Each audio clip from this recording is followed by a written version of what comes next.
はい、7時定時になりましたので、始めさせていただきます。여러분、안녕하세요。グローバル漢方スクール2期専門コースオンライン説明会へようこそいらっしゃいました。私は出口思想文化財団観光振興センターのすんちゃんこと、ちょうすんさんと申します。今日はよろしくお願いします。今日はですね、春の入門コースに続きまして、2回目参加してくださる方々もいらっしゃいますよね。ありがとうございます。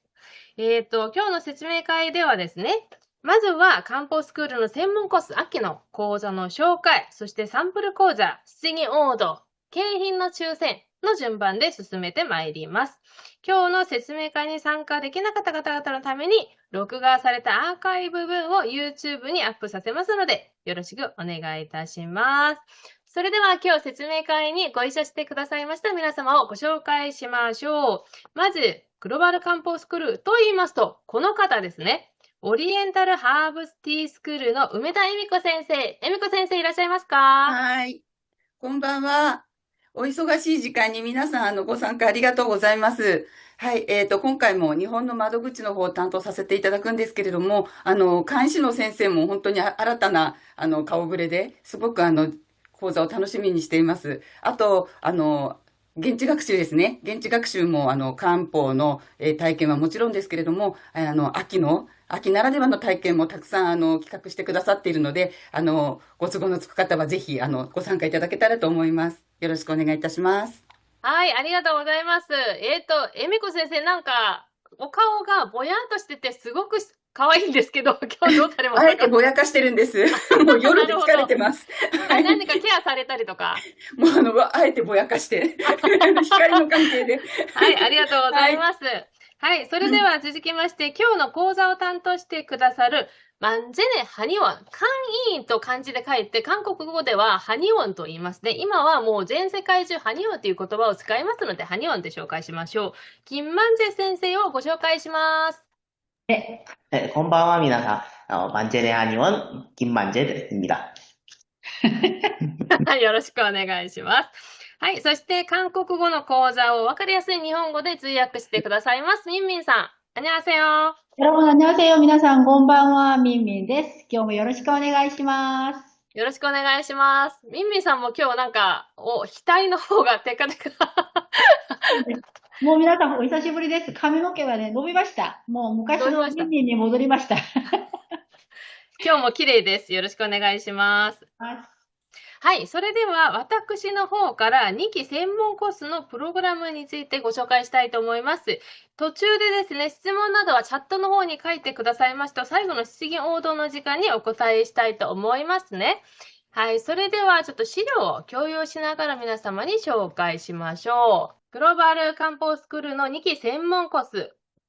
まずはもうご存知の方がもうたくさんいらっしゃいます。グローバル漢方スクールは漢方講座4回、そして漢方の現地学習、デグの現地学習3泊4日で構成されております。秋の専門コースの日程ですね。オンライン講座は9月11金曜日から10月2日金曜日ですね。ただ、毎回金曜日なんですけれども、今回はお盆、韓国のチュソですね。お盆が金曜日に挟んでしまい、9月23だけが水曜日になります。そして現地学習の日程ですが、10月15木から18の日、3泊4日となります。カリキュラムは基本的には漢医科大学のテキストである漢医学の言論をもとにしまして、テーマは元にしまして、様々な、内容は少し先生によって、そして、私たちのご希望によりまして、またちょっと変わったりですね。例えば専門コース、今回の場合は、体質と漢方薬の場合、発酵漢方薬をテーマにします。あと、経絡の場合、呼吸と姿勢、筋肉についてお話しします。そして、老化と養生法なんですけれども、皆さん、若く年を取りたいじゃないですか、健康で。それについてもまた紹介します。そして、ゴゾロットキコシフという難しい言葉なんですけれども、これは更年期につなぎまして、また快適に更年期を過ごせる方法について先生に学んでみます。漢医学、そして漢医師と言いますと皆様ご存知だと思いますが、韓国では漢方の先生を、西洋のお医者さん、ドクターさんと同じく資格を取る必要があります。専門の大学を出て6年間勉強しまして、国家試験受かってから漢方のお医者さん、漢医師さん、ハニサになります。まず、オンライン講座どういう風にしますか？もうご存知の方たくさんいらっしゃいますが、Zoom、今日の説明会のように Zoom でライブで配信。で、韓国語の講座を日本語で通訳。そして、Zoom で接続するんですけれど、そのリンクと資料は事前にメールでお送りいたします。で、リアルタイムで参加できない方のためにアーカイブを皆様にお送りいたします。そして、修了証なんですけれども、現地学習に参加される方は、現地にて修了式。で、参加できない方は、自宅の方に修了証をお送りいたします。ダダン。専門コースの先生たちをご紹介しましょう。まず1項目、タイスと漢方薬をお話ししてくださる方は、ヨンナムハニワのチョウミョンク先生ですね。そして、第2項、経絡と呼吸。で、今日サンプル講座をしてくださる金万世先生。そして3個目が老化と簡易学について、スソンミソダム会員のイースワ先生。そして4講座目が更年期と簡易学。で、セボン会員のチェイユジョン先生となります。皆さん新しい先生ですね。もう大人気の、地元でも大人気の先生たちですので、ぜひぜひ楽しみにしてください。日程、参加方法、参加費などを紹介しましょう。日程は先ほど紹介しましたように、9月からオンライン講座して、10月に現地合習。お申し込みは今日からですね、お申し込みが始まって、8月31日までとなります。参加対象は、漢方に興味があるっていう方は、皆様、参加できますね。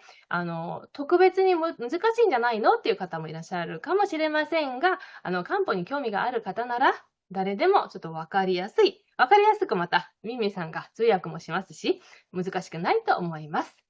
参加費なんですが、オンライン講座のみの方は1万円。今回からですね、現地学習まで含めた参加費が少し変わりました。7万円となります。ただ変わったのが、ツインルームではなくて、一人部屋になります。全員一人部屋になりまして、7万円になりました。なので、前回より一遍高く見えて、実は安くなったんですよ。こちら、現地学習のみのお申し込みは不可能ですね。はい。気になる現地学習の日程見てみましょうか。まずは、今年のテーマ、秋のテーマは夏季です。初日はですね、各自入国していただきまして、歓迎会と交流会をしまして、2日目には朝、午前中は各ハニワに行きまして、講座に参加された先生たちの病院、そして人気のキョンヒヨソンだったり、人気の病院、クリニックにそれぞれ行っていただきまして、カーニオの診療を受けていただきます。それから午後は少し早めですけれども、修了式と新しい観光地、コモ駅と余市に行きます、今回は。余市に行って、シソンシャンというところに余市に行って、また夜も楽しみます。3日目ですが、ちょっと遠出します。朝は、スソン池に行きまして、今大人気の、カフェに行ってちょっと朝食を食べることにします。そして、ご飯食べてですね、チョンドまで、慶尚北道のチョンドまで、ちょっとお出かけをします。チョンドと言いますと、パンシっていう種のない柿が全国一有名なんですけれども、柿狩りを皆様としたいと思いまして、その柿の農園に行きまして、その農園のオーナーさんに晩子の話についてもちょっと聞いてみたいと思います。で、面白いのが、その近くにチョンド、全国で多分チョンドだけだと思うんですけれども、柿ワインのトンネルがあるんですよ。そこに皆さんと見学で行きたいと思います。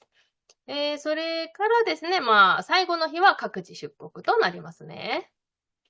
もう少し詳しく見てみましょう。まず左目からですね、チョンドバンシという、牡蠣の種類なんですけれど、写真見ていただきますとですね、種ないでしょう。で、このバンシを取りに行きますね。各自ちょっと持って帰られます。もちろんその、農園でも食べられますね。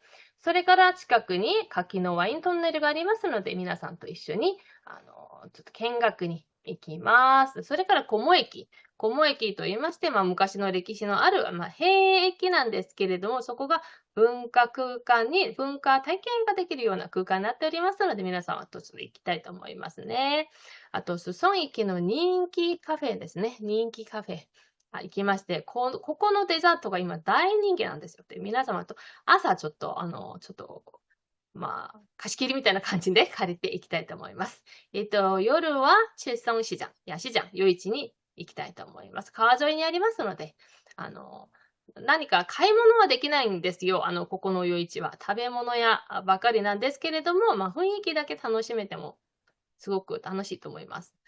工芸体験なんですけれども、紙の工芸体験をします。紙といってですね、ちょっと韓国の伝統の模様が入ってる、紙を使ってメモ帳を作りますので、一緒に楽しんでみましょう。ご飯も欠かせないですね。ご飯も今大人気なご飯ばっかり集まってます。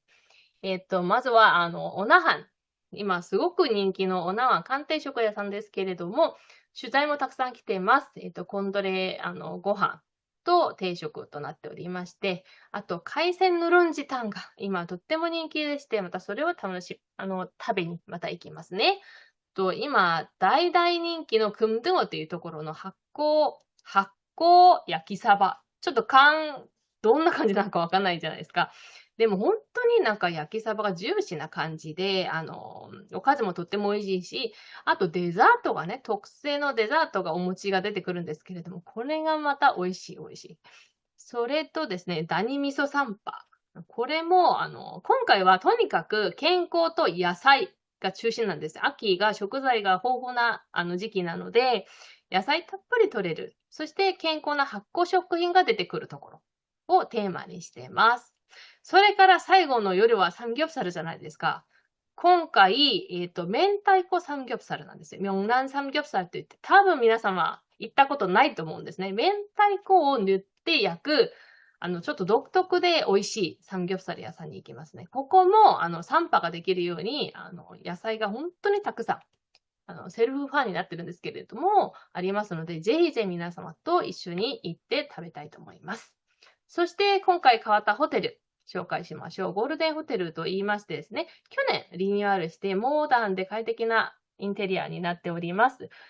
皆様、一人部屋になりますね。地下鉄スソン区庁駅から徒歩7分ぐらいで快適です。アクセスも良いし、朝食がついてます。もちろん、すごくボリュームのある朝食ではないんですが、軽いシリアルやカップ麺、食パンなどの軽い朝食。もちろん、漢方スクールの朝食と言いますと、熱々のお餅を用意するじゃないですか、私が。もちろんそれもあります。お申し込み今日からです。QR コードを読み込んでいただきますと、オリエンタルハーブスティースクールのホームページにアクセスになりまして、そこから、お申し込みができます。クリックしまして、フォームを作成していただきますと、参加 OK ですね。ただ、変わったのがありまして、前回はオリエンタルハーブスティースクールに参加費全額を振り込んだっていうことになったんですけれども、今回は予約金1万円だけ振り込んで、残りの分はテグ現地にて払っていただきます。日本円で払っていただきます。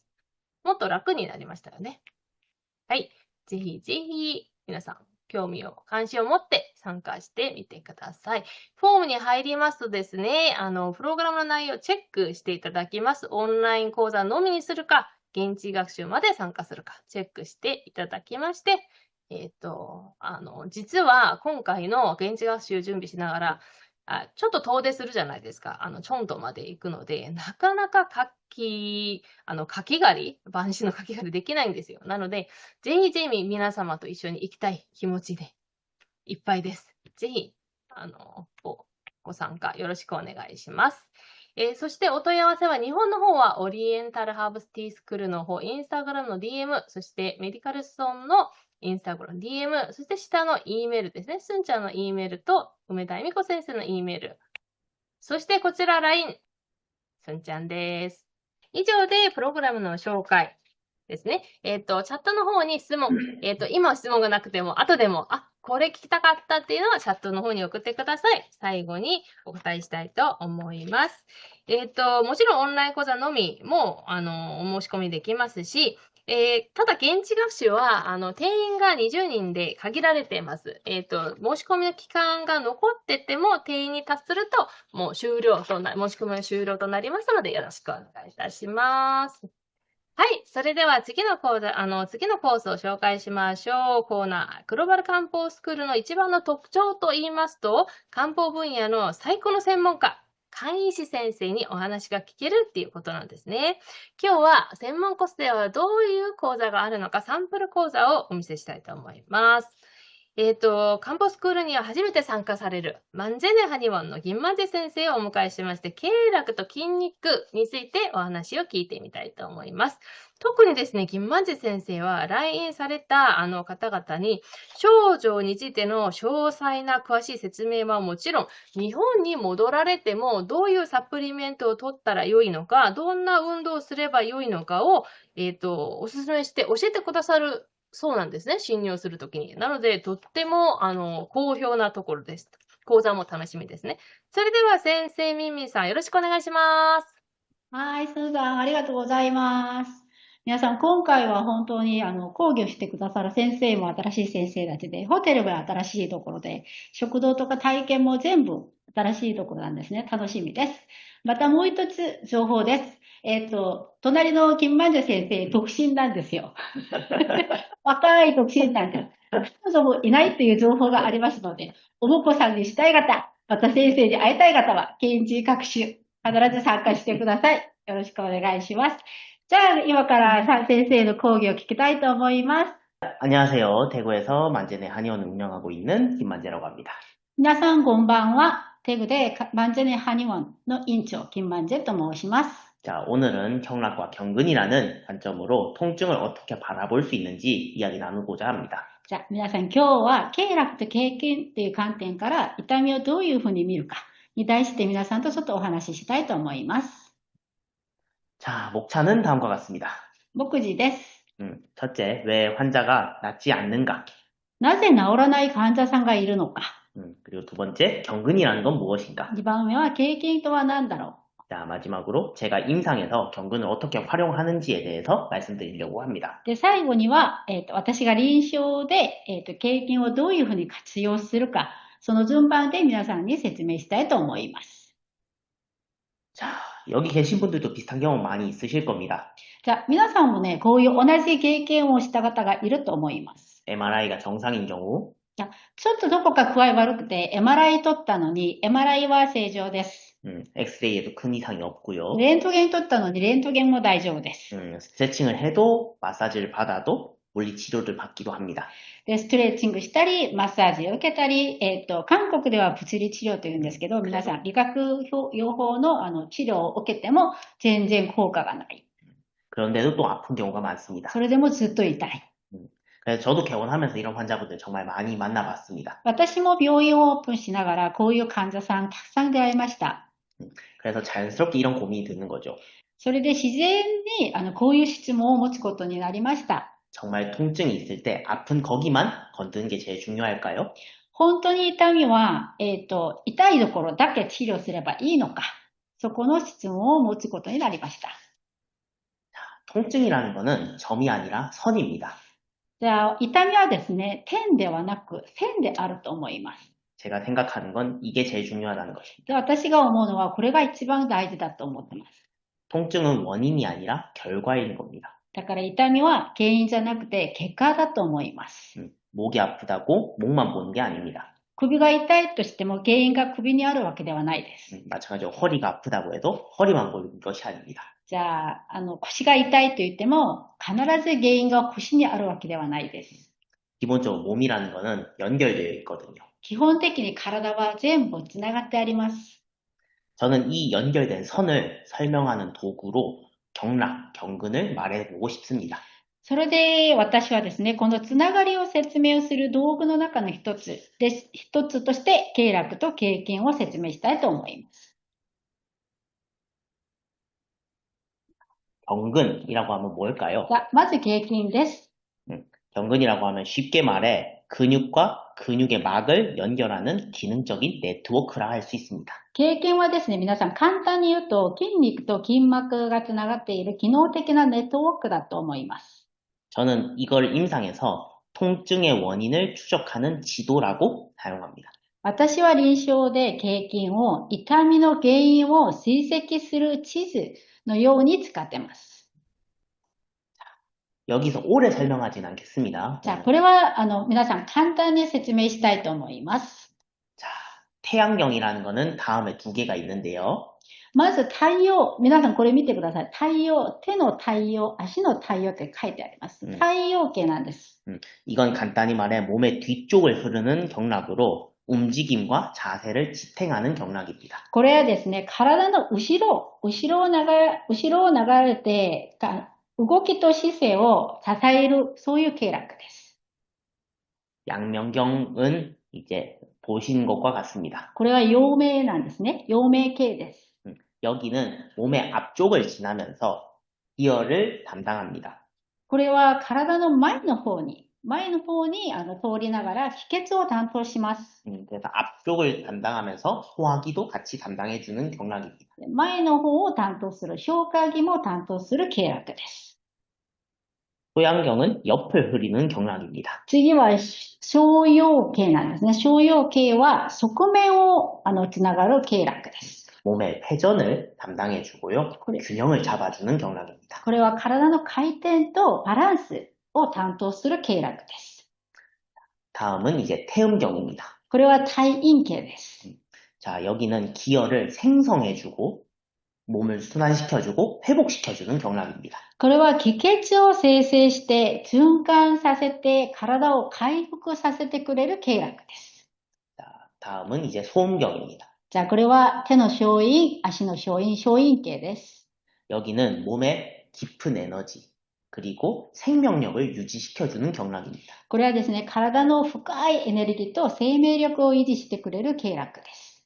자, 마지막으로 거름경이 있습니다. 最後は血陰系です。 자, 거름경은 긴장, 스트레스를 조절해주며 또 몸의 균형을 회복시켜주는 경락입니다. 血陰系はですね、皆さん緊張とストレスを調節しながら体のバランスを回復してくれる経絡です。 오늘 이 경락들을 하나하나 다 설명하지는 않겠습니다. じゃあ今日はですね、皆さんにこの経絡に対して一つ一つ細かく説明はしません。 기본적으로 이런 게 있다는 것만 알고 계시면 될 こ 것 ういうこ 같고요. とがあるということだけ今日は覚えてください。 간단히 말하면 이렇게 나뉘어집니다. じゃあまたちょっと整理してみます。簡単に整理するとこうなります。 왼쪽에 있는 게 양경락이고요. じゃあ左側の方が陽の経絡です。 주로 몸의 바깥쪽에 있으며 それは外側を沿って動きます。 또 움직임과 활동에 영향을 미칩니다. これは動きと活動に関するです。 반대로 오른쪽에 있는 것들은 음경락들입니다. さあ右見てください。右は陰の経絡です。 몸의 안쪽을 지나면서 これは中の方を沿って動きます。 영양하고 회복력에 관해서 담당합니다. これは栄養と回復に関します。 오늘은 이 중에서 왼쪽에 있는 경락, 그 통증과 관련된 양경 위주로 이야기를 나눠보려고 합니다. じゃあ今日はですね、皆さん痛みと関連がある陽系に対してちょっと皆さんと説明したいと思います。 자, 첫 번째 두통에 대해서 이야기해 보겠습니다. まず頭痛です。 자, 이제부터 진짜 이야기, 오늘의 강의인데요. 今からが本当に今日の講義です、皆さん。 자, 소화불량성 두통 겪어보신 적 있으실 겁니다. じゃあ皆さん消化不良になった時になんか頭も痛いっていう経験がある方多いと思います。 밥 많이 먹고 막 배가 빵빵하고 이러면서 머리도 막 아프신 경우 겪어보신 적 있으실 거예요. で、コーンいっぱい食べ過ぎて、で、お腹が膨満して、それで、頭が痛くなる、前の方が痛くなったりする、経験もあると思います。 자, 이럴 때 사실 타이레놀 같은 두통약 먹는다고 해결 안 돼. その、痛め止めの薬、韓国では対応的なのはタイレノールっていう薬なんですけど、ああいう薬を飲めばいいと思うじゃないですか、普通は。이럴 때는 소화제를 먹는 게 더 도움이 되거든요. じゃあ、それじゃないです、皆さん。それより消化剤を飲む方がいいと思います。 그런 것과 관련된 혈자리를 먼저 じゃあ、 설명드리겠습니다. ここに関する皆さんにちょっと経血を説明したいと思います。 자, 여기입니다. じゃあ、皆さんこれ見てください。これはね、消化不良と伴う、頭痛の、経血です。족삼리라는 혈장인데요. 足三里って書いてあるところ見えますか、皆さん？ 足三里。はい。足三里です。 맞아요. はい。 자, 여기 보면은 경락과 관련된 혈자리로 두통이 있으면서 소화불량이 있을 때, 그럴 때 쓰는 혈자리입니다. じゃあ皆さん、この足三里と書いてあるところが、消化不良で頭痛があるときに使う経血です。 그래서 배가 아프면서 아니면 더부룩하면서 머리가 아프실 때는 이 혈자리를 쓰면은 정말 좋습니다. で、頭が痛くて、頭が痛いだけではなく、お腹がいっぱいで頭が痛くて、胃もたりをするときには、この経血に、선생님이 그럼 여기에다가 치료를 하시는 거죠. 그쵸. 針をするときもこの場所に針をするので、皆さんがもしかして家でやるんだったら、여기 이렇게 지압하는, 그쵸. 지압하는 것도 도움이 되죠. この経血を指圧すれば多分役に立つと思います。 왜 여기를 하느냐를 보면은 오른쪽 그림을 보시면 이해가 됩니다. じゃあ皆さん右の方を見てください。右のなんか、さっき私たちが見た6K のA なんですけど、이거는 무슨 그림인가요, 선생님? 이게 양명경, 이 혈자리와 관련된 경락입니다. これがこの経血に関するA なんですね。 쭉 보면은 머리 쪽까지도 같이 가는 걸 볼 수 있죠. これを見てください、皆さん。上、頭まで赤い線なんですけど、それが経絡なんですけど、上の頭の方まで行くんでしょ? 자, 그래서 이게 머리가 아프면서 속이 안 좋으면은 이 혈자리를 자극한 이유가 다음과 같은 경락 때문입니다. じゃあ、これを、이거를 누르는 그렇죠. 이유가? 누른 이유가 네, 네. 이렇게 연결되어 있으니까. じゃあ、右の絵を見てください。足から上まで、頭までずっとつながっているんじゃないですか。これね、足の陽明系なんですけど、これ絵を見て、この経絡が、動くから、ここの、経血に治療したり、指圧をすると、役に立つということです。 그렇습니다. 자, 앞에 있는 걸 다시 얘기하면, 요 골반 얘기, 장요근 얘기는 우선 넘어가고요. 네. 자, 이번에는 또 머리가 아픈 거 말고, 목이나 어깨가 아픈. じゃあ、今回は、肩と、首が痛い時です。 네, 요런 경우에는, 아니면은 귀가 안 좋거나, 네. 막 소리가 들리거나, 요럴 때도 요 경락을 사용할 수 じ 있습니다. ゃあ、ここにも書いてあります。皆さん、難聴とか、耳鳴りがある時も、ここの経絡を使います。 그런 혈자리가 바로 여기 혈자리. じゃあ、皆さん、ここに書いてあります。なんと書いてあります。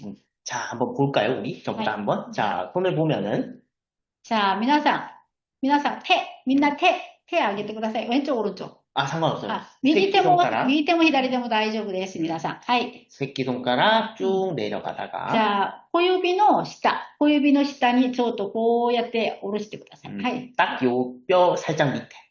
骨が、皆さん、こうすると骨があるところがあると思います。骨のすぐ下。 맞아요. 잘 잡고 싶으면 약간 이렇게 한 상태로 쥐면은 좀 더 じゃあ、 좋아요. こういうふうに空しながら、ここ。 그러니까 여기를 누르는 이렇게 건가요? 눌러주거나 하면은 두통 같은 데나 어깨 안 돌아갈 때 쓸 수 있습니다. ここを皆さん、指圧してください。これはね、後傾血って言うんです。後傾血っていうと、経血なんですけど、ここが皆さん、片頭痛があったり、耳鳴りがあったり、ちょっと肩が動けない。そういう時も、ここを押すと役に立つということです。 중국에서도 요 혈자리는 평형침법이라고 해서 이렇게 다른 이름으로도 많이 사용하는데 그럴 때도 많이 도움이 되는 혈자리여서 여기가 만약에 못 잡으면은 살짝 안쪽으로 잡아도 상관없습니다. で、中国で閉経針の方法でもこういう治療の方法をよく使うんですけど、皆さん。ここすぐこうしてこの下なんですけど、これしてちょっと中の方に押しても全然大丈夫だそうです。선생님, 침도 여기 놓으신 거예요? 네, 침도 여기도. 皆さんが漢方病院に行って針治療するときも先生もここに針をすると思います。 그래서 제일 좋은 게 침 놓고 머리를 돌리면은 네. 안 돌아가게 돌아가게. ここに針をしながら、首を回してくださいって言うと、回らなかった首がここに針をした後には回る場合もあります。不思議ですね。 이렇게도 사용할 수가 있습니다. 네. 자, 다음은 이제 반 쪽에서도 많이 사용을 하는 혈자리가 있는데요. 今は手を見たんですけど、その次は皆さん足です。 왼쪽에 있는 혈자리입니다. じゃあ足を見てください。足の左の絵を見てください。 왼쪽, 그러니까 다리 바깥쪽 혈자리, 바깥쪽 그림입니다. じゃあ、これはですね、足の外側です。外側。中じゃなくて外側です。 다리 쪽 바깥쪽을 보면은 뼈가 딱 만져지는 게 있는데요. じゃあ、そこもですね、皆さんこう触ってみてください。膝のすぐ、外側の方に、多分ね、骨がこうあるところがあるんですよ。 그 뼈 살짝 앞쪽으로 45도 각도로. 45度ぐらいの、ちょっと前の方。でその骨から、ちょっと前の方で45度ぐらいの前の方、押してみてください。ちょっと入りますよね。柔らかくて入るところがあります。 그게 양릉천이라는 혈자리입니다. これが葉稜線っていう経血です。 이 혈자리를 자극하면은 오른쪽에 있는 그림처럼 옆에 뭐 옆구리나 목이나 귀 쪽에 문제가 있을 때 이 혈자리를 많이 사용합니다. ここはですね、皆さん右の絵を見てください。右の絵を見ると、横腹が痛かったり、耳が痛かったり、옆구리、귀とり、 뭐 이런 옆쪽에 그림, 오른쪽 그림의 横側に、ちょっと痛みがあるときには、ここを刺激するといいと思います。 왜 혈자리를 사용하는지는 오른쪽 그림을 보면 알 수 있습니다. だからこの右の絵を見ると、なぜこの、経血を経血を治療するかということは、右の絵を見るとわかると思います。 한의학에서는 단지 이 혈자리 그 부위 자체가 아니라 다른 부위들하고 연결되어 있다는 개념이 있습니다. だから漢方医学では、痛い部位だけではなく、そこだけ治療するわけではなく、違うところも全部つながってあるから、耳が痛くてもこういう足の方に針をするっていう、足の方を治療するっていうことは、体が全部つながってあるっていうことを証明します。 그게 바로 경락, 경근의 의미라고 볼 수 そ 있습니다. れが経絡、経筋の意味だと思います。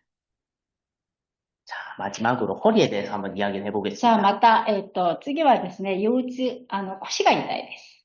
허리가 많이 아프신 분들은 단지 허리만 많이 보십니다. じゃあ、腰が痛い場合は、だいたい腰に問題があると皆さん思うんじゃないですか。 근데 꼭 허리만 보는 게 아니라 우리는 전체적으로 볼 필요가 있습니다. 単純に腰を見るわけではなく、全体を見ないといけないです。 허리가 아프면서 고혈압이 같이 있는 분도 있습니다. じゃあ、高血圧があって腰が痛い方もいます。 이런 분들은 오른쪽에 있는 경락을 자극해줘야 됩니다. じゃあ、高血があって腰が痛い方は、右の方にある経血を刺激しないといけないです。 제 대표적인 혈자리 하나만 알려드리겠습니다. じゃあ、その代表的な、経血一つだけ皆さんに紹介したいと思います。 우리 종아리 뒤쪽에 보면은 위중이라는 혈자리가 있습니다. じゃあ、ふくらはぎの上、膝の裏です、皆さん。そこに見ると、좀 빠릅니다. 시간이 좀 남을 것 같습니다. 천천히 하셔도 될 것 같습니다. 알겠습니다. 膝の裏、膝を見ると、胃中という、皆さんこう見えますか？左の絵見えます？胃中という経血があります。 요 혈자리는 직접 누르기보다는 이렇게 좀 마사지 해주거나 하면 좋습니다. ここはですね、やっぱりこう押すのが難しいんじゃないですか。全体をちょっとその部位をマッサージしてくれる方がいいと思います。 아니면 여기서 부항 같은 거 집에서 할 수 있는가요? 多分ね、韓国ではカッピング売ってるんですけど、日本でもカッピング買えるかな？ここでカッピングしてもいいと思います。 그러니까 부항을 해주는 것도 좋습니다. 네, カッピングも役に立つと思います。 그래서 여기 경락을 자극해주니 굉장히 도움이 많이 됩니다. で、ここを経絡を、刺激をするのもいいと思います。그럼 선생님、私からの質問です。ちょっと時間があるので。이게 지금 무릎이 아까 만지기 어렵다 하셨잖아요. 그럼 손에 이 허리 아플 때 손에 하는 그 지압은 없나요? 여기 가르쳐주셔야 돼요. 맞아요. 손에 했을 경우는 어디가 있냐면요. 요 손가락 보면은 이렇게 じゃあ、皆さん、私が質問しました。さっき先生が足の裏だから、ちょっとそこは、ちょっとマッサージしてください。指圧するのが難しいですって、おっしゃったので、私が、じゃあ簡単に手の経血を押して、ちょっと役に立つ、腰痛の時に、役に立つ、経血はないですかって先生に聞いたんですね。で、어디가요, 선생님? 두 번째 손가락하고 세 번째 손가락, 첫 번째 손가락 사이. じゃあ皆さん、親指と人差し指の、真ん中です。はい。はい。그 사이에 こう、두 번째 間に、손가락. 네. 間なんだけど、ちょっと、なんていうんですか、親指、人差し指なんですか、人差し指の方、그쪽을 이렇게 じゃあ、 눌러주시는데, ここを押します。 はい。 여기도 많이 사용을 ね、 합니다. ここもよく、マッサージすると腰痛にいいところです。 그래서 만약에 허리가 너무 안 좋거나 뻐근하실 때 이 자리도 많이 눌러주시는데, 그냥 이렇게 한 상태에서 이렇게 눌러주시면은 훨씬 더 じゃあ、 좋습니다. 先生見えますか？まず先生の手、こんな感じで、こういう風に押せば、多分ね、役に立つと思います。簡単にできますよね、皆さん。テレビ見ながら、なんか動く時にバス乗って、電車乗って、こういう風にやると、腰痛に良いそうです。 또 특히 혈압이 많이 높으신 분들이 있어요. でね、血圧が高い方もいらっしゃいますよね。結構、私ぐらいの年になると結構血圧高い方いっぱいいらっしゃいますよね。 그런 분들은 여기 위중혈 자리가 이렇게 혈관이 부풀어 있는 분들이 있어요. で、そういう方はね、ちょっとこう、診察するときに見ると、この胃中というこういうところがね、血管が膨らんでる。だから血管が出ている方が結構いるそうです。皆さん自分のこう足裏を見てください。血が出てると血圧が高いということなんですね。 그런 부분이 있을 땐 저 위중혈을 살짝만 이렇게 티를 살짝만 내주면은 혈압이 좀 내려갑니다. そういうところは、そういう時はそこをちょっと針をして血を少し足せば、やっぱり私たちがお血を取ると言うんですけど、その血を少し足せば血圧が少し下がるそうです。 그렇게도 많이 사용할 수가 있어요. そういう治療の方法もあります。 요 중간까지 얘기했는데 네. 혹시 궁금하신 부분 있으실까요? 質問は一番最後にした方がいいですか、すんちゃん。どうですか？今でも質問もらった方がいい。今でも、皆さん、途中でも質問ある方いらっしゃれば、私は質問あるんですけれども、私は一番最後にします。質問ある方いらっしゃれば、チャットの方に入れてください。今マイクをオンにして質問してもよろしいですよ。はい。はい。はい、お願いします。続けてお願いします。誰かいます？ここからは見ないんで。先生続けてください。はい。그 정도로 계속 하면 될까요? 네. 알겠습니다. 자, 그러면 여기서 경락을 봤으면은 이제 이 지도를 가지고 우리는 치료를 들어갈 겁니다. じゃあ、経絡という、経筋経絡という地図を見ながら、痛いところを探せば、皆さんこれからは、治療しないといけないです。 혹시 추나라는 거 들어보신 적 있나요? 皆さん、チュナという単語聞いたことありますか？チュナ。聞いたことある方。梅田先生聞いたことありますか？チュナ。はい。 추나라는 거는 결국 한의사가 이 경락을 자극하는 방법들을 얘기하는 겁니다. じゃあ、チュナというのは、韓国では漢方の先生しかできません。漢方の先生、漢医師が手で経絡を刺激して、治療するのがチュナと言います。 관절을 꺾는 것뿐만 아니라 関節を先生、タオルって言ったんですけど、関節をタオったり曲げたりじゃなくて、 움직임을 늘려주기도 하고요. で、動きをちょっと伸ばしたり、 아니면은 힘을 하기 때문에 운동을 더 강화시켜주기도 합니다. で、運動させてちょっと強くさせる、そういう治療の方法です。 그걸 이 경락, 경근을 바탕으로 진행합니다. で、それは経絡と経筋を元にして、そういう治療をします。 왜 그러냐면은 다리 쪽이나 허리 쪽의 틀어짐이 어깨에 문제를 일으키기도 하고요. で、足と腰、骨盤がね、もう歪んでると、それの痛みがね、肩が痛くなったりもします。 반대로 목이 잘 돌아가지 않는 게 허리에 통증을 유발하기도 하기 때문입니다. 首が回らない場合も、腰が痛くなる場合もあります。 그래서 추나를 이렇게 도움을 받거나 아니면 스트레칭 방법을 고민해 보시면은 도움을 많이 받을 수 있습니다. で、先生から、チュナをやってもらったり、それがなければ、日本ではなければ、ストレッチングを自分でしたりすると役に立つと思います。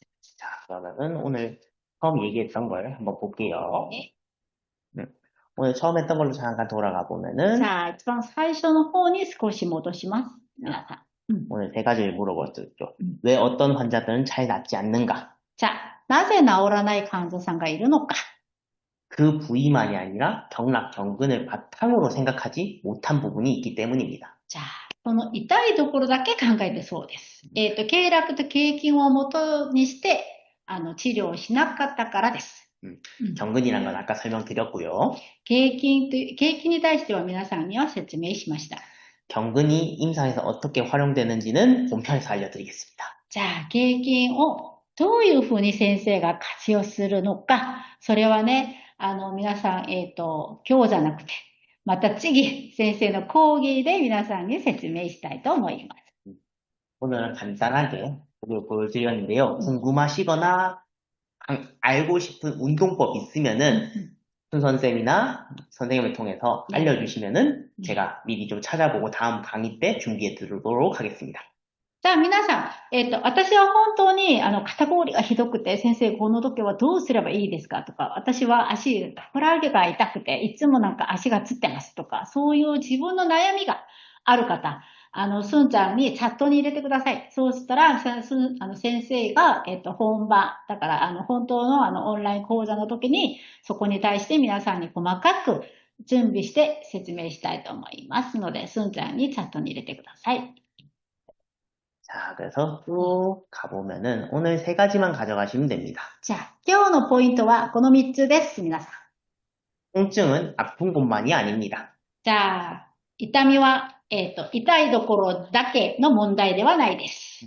그리고 두 번째, 경락과 경근을 통해서 우리 몸을 좀 더 다양한 방식으로 알아보셨으면 좋겠습니다. じゃあ、経絡と経筋を通して、私たちの体を多様な方法で、多様な観点から、皆さんがちょっと理解する。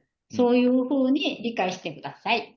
그렇게 통증을 바라볼 때 새로운 치료의 방법을 찾아보실 수 있으실 겁니다. そうすると、痛みを見るときに新しい治療の、手がかりを見つかることができると思います。 오늘 들어주셔서 감사합니다. じゃあ、今日、これで講義を終わりにしたいと思います。皆さん、本当に今日ありがとうございました。はい、ありがとうございました。先生、ミミさん、ありがとうございました。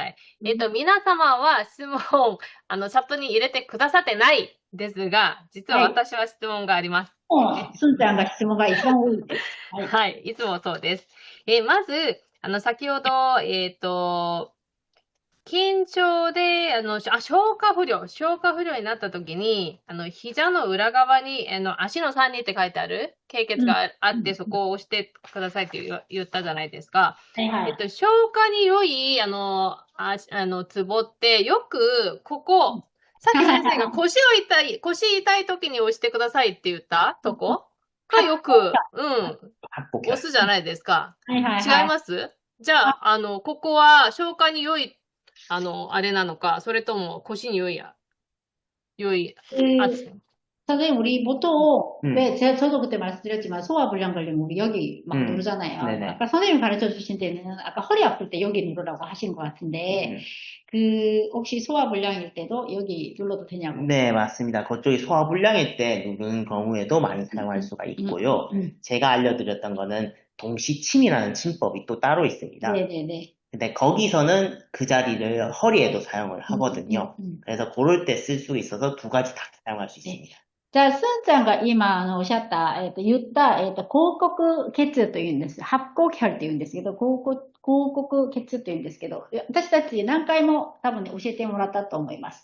ここ消化不良になった時は、ここを押すんじゃないですか。で、中国の、トンシって先生がおっしゃったんですけど、その針の方法では、腰痛にもここを押すということで、両方使える、経血です。だから、消化不良で頭が痛い時もここ。で、腰が痛い時もここ。ここを押してください、皆さん。はい。ここです。아까 질문한 거 하나 있으시던데. はい。今質問入ってます。痛みがなくてもツボを刺激すると予防になるでしょうか 선생님, 우리 안 아파도 이렇게 누르잖아요. 그럼 예방이 됩니까? 예방적인 의미도 충분히 있지. 予防の意味も十分あります、皆さん。じゃあ、ストレッチングの感覚でやればいいですよね。ストレッチングの感覚。そうですね。予防となると私すごく気になるのが、実は私たちって、更年期に入りつつっていう年代の方多いんですよ。漢方スクールの参加者の。で、これから多分、肩の痛みがすごく出てくると思うんですけれども、予防したいですね。肩の痛みに良い。ね、우리、大体ね、皆さんの90%以上は肩こりがみんなあると思うんです。 근데 지금 이제 순선 씨 얘기로는 갱년기에 들어가는 여성분들이 좀 많으시거든요. 근데 갱년기가 이제 지나는 분들도 많으시지만 그런 분들, 우리 모두의 고민이 이 어깨 결림. 어깨 결림? 네, 여기에 혹시 좋은 혈자리가 있을까요? 혈자리보다 좀 더 의미 있는 건 스트레칭 방법이라고 생각해요.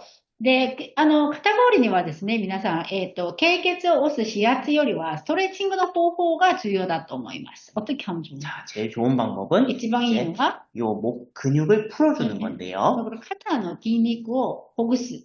柔らかくさせる方が、しゅんちゃん一番すごく積極的に言うんですよ。 자, 보면은 손으로 봤을 때 오른손으로 왼쪽에 옆을 잡아봅시다. じゃあ、右手で皆さん、右手で左側を、はい、左側。 그 대부분 이렇게 쭉 그냥 이렇게 누르시는데 前の方に多分ね、押すと思います。 아니요, 45도로 이렇게 45度の方法で押します。45度。 이때 중요한 게 있어요. じゃあ、この時に一番大事なポイント。 왼손이에요, 왼손.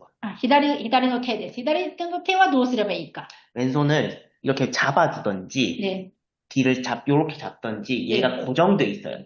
じゃあ、左手は固定しないといけない。今、先生は自分のお尻の下に、今、椅子の上のお尻の下に自分の左手を固定させました。で、その後に、右手は左。で、それで45度。 쭉 하는데 옆이 아니라 약간 45도 じゃあ、 앞으로. 横じゃないですよ。前じゃないですよ。45度です。皆さん。45度。 그렇게 하면은 좀 부드러워질 거고요. すると、ここがちょっと伸びてるから、柔らかくなる。 또 중요한 것 중에 하나가 갱년기 분들의 네. 어깨 결림은 네. 어깨 자체 문제보다는 스트레스 때문입니다. じゃあ、大事なポイントです。皆さん。更年期の方の肩こりは、肩の問題じゃなくて、ストレスの問題だと先生は今おっしゃってます。 긴장하면 어깨가 이렇게 올라가잖아요. 緊張すると肩がこうなるじゃないですか。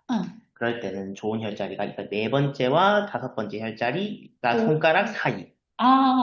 じゃあ、更年期で肩こりがひどい方、皆さん、手の네 번째. 네 번째와 다섯薬指と小指の間。 여기가 또 스트레스 해소에 도움이 됩니다. ストレス解消の経血。ストレス解消の経血なので、ここを押すと更年期のストレスがちょっと良くなるそうです、皆さん。 이렇게도 사용할 수가 있습니다. これも皆さん覚えてください。 좀 すんちゃん 눌러주시죠. 一生懸命、今、すんちゃん更年期だから一生懸命。はい。いやいや、これからです。質問入ってます。まずは、夏バテに良いツボがあれば教えてください。 선생님, 우리 더위 먹는다 하잖아요. 네, 그렇죠. 더위 먹을 때 좋은 혹시 지압이 있을까요? 지압? 사실 더위 먹을 때는 지압보다 더 중요한 거는 실질적으로 물을 마시는 게 제일 중요합니다. 指圧よりは、夏バテにはやっぱり水をたくさん飲む方が一番重要だと思います。 또 생맥산이라는 약이 있는데요. 네. 皆さん、多分ね、漢方好きな方は多分聞いたことあると思います。生脈散っていう、生脈散っていう飲み物があるんですよ。冬はサガチャ、夏は生脈散っていう話があるんです。 약재는 딱 세 가지 들어갑니다. 3つ入ります。 인삼, 네. 오미자, 네. 맹홍도 이렇게 じゃ 들어갑니다. あ、高麗人参と小西と爆問答が入ります。 이게 더위 먹을 때 많이 사용하는 약이고요. これが一番、夏バテにはいい漢方の薬ですね。 아마 제가 알기로는 일본에는 쯔무라에서 이렇게 생맥산이 따로 파는 걸로 알고 있어요. 皆さん、先生はいつもつぶらの、名前とか番号とか教えてくれるんですよ。多分ね、生脈散、つむらからも出ると思います。日本ではつむらで粉で売ってると思います。 그걸 좀 이렇게 더위 먹거나 힘드실 때 같이 드시면은 훨씬 도움이 됩니다. それを夏バテとかある時には、特に暑い夏とかは、それをね、夏バテじゃなくても、普通に飲み物として飲んでも大丈夫と思います。 はい、次の質問です。最近、台風とか気圧結構激しいじゃないですか、変化が。気圧によって頭痛がある人が多いですね。で、その自律神経に良いツボがあれば教えてください。 선생님, 질문이 어렵습니다. 어떻게요? 일본 분들은 우리나라도 그런 거 모르겠는데 이 기압이라든지 장마철이라든지 태풍이 오고 이러면은 이 몸에 두통이 오거나 몸이 안 좋으신 분들이 꽤 많으시더라고요. 근데 그럴 때 자율신경 실조, 네. 실조 이럴 때 좋은 지압법이 있을까요? 일단 대부분 그런 이유부터 먼저 말씀을 네, 네, 드릴게요. 네, 자, 이유는 비 오거나 흐리면은 네. 머리가 아프다는 거죠. 네, 네, 네. 그럴 경우에는 몸의 압력이 바깥이 기압이 낮다 보니까 몸의 압력이 높아져서 그런 네, 거거든요. 네, 네. 그러다 보니까 그럴 때는 이제 몸의 압력을 좀 낮춰줄 수 있도록 네. 치료가 필요합니다.で、まずですね、その原因です。気圧とか、だから台風が来たり、ちょっと梅雨の時とか、そういう時に、体の具合が悪いとか、頭痛がある方は、やっぱりね、その時期に体の中の圧力が上に上がるから、そういう頭痛が出たりするそうです。だからそれを抑えてくれる方法が一番いいじゃないですか。 냈을 때 지금 그림으로는 안 나왔는데, 발가락에 보면은 네. 공손이라는 혈자리가 있고요. 근데 발가락은 지금 힘드니까 손에 있는 걸로 할게요. 네네네네. 손에 있는 걸로. 손에 있는 걸로인데, 요 손에 손주름에서 세 손가락 밑. 네, 네. 자, 皆さん、手の、ここ、シワシワ、私のシワ見えますか？そのシワから3つの指のセゲゾ、네, 3つの指の下、ここ。 내관이라는 혈자리입니다. ここが内管って先生、霊管っておっしゃったんですけど、霊管っていう、経血です。 이게 압력이 있을 때나 이게 구역감이 올라오는 느낌이 들거나 했을 때 눌러주면 좋은 혈자리예요. これなんか、車酔いとか、その時に良い、ところなんですよ、ここ実は。前、이거 우리 참음이하고 할 때. 네, 맞아요. 그럴 때 쓸 수 있죠. だからこれもね、圧力を下げてくれるし、ちょっと吐き気があったり、気持ち悪くなった時も、ここを押せばいいですって先生が。 그렇게 쓸 수가 있고요. 네. 사실 이런 기압이 높아졌을 땐 지압도 중요하지만 결국은 몸 자체에다 아예 약이 확 들어가는 게 좋습니다. じゃあ、指圧もいいんですけど、やっぱり、漢方の薬飲んだ方が一番いいと思います。皆様。マンジェネハニオンに来てください。はい、ありがとうございます。マンジェネハニオンに皆さん一緒に行きましょう。はい、来てください。次々と質問、したいんですけれども、もう時間があまりないので、はい、質疑応答はここまでにしたいと思います。はい、ありがとうございます。あと、プログラムについて、スクールの現地学習などのお問い合わせはいつでもすんちゃんの LINE や、そうですね、メールの方に、お問い合わせくださいね。それでは、今日の説明会の最後のコーナー、抽選になります。今日は2名様抽選して、プレゼントをお送りしたいと思います。プレゼントをまず紹介しましょう。まずは、スソングのかわいいトゥビちゃんグッズ、違いますよ。スソングのかわいいトゥビちゃんグッズと、漢方の万能治療薬、シウンコ。シウンコ、BM 漢方内科のシウンコなんですけれども、トゥビちゃんのグッズと一緒にお送りいたします。1名様抽選お願いします。はい、どなたでしょうか？もう、いないです。どなたでしょうか？はい。はいはい。はいはい。シウンコはどなたに？あらま。テリーシの。はい、おめでとうございます。はい、次の方、抽選。次の、プレゼントを紹介しましょう。今日来られましたマンジェネハニオンの先生のところ、治療券。いきます。治療券。どなたでしょうか？一人、お願いします。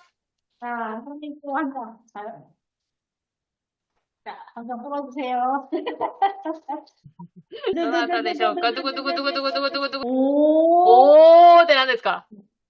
いいの、信子様。いいの、信子さん、おめでとうございます。期限は、期限がありますよ。1年間。今日から1年間となりますので、はいはい。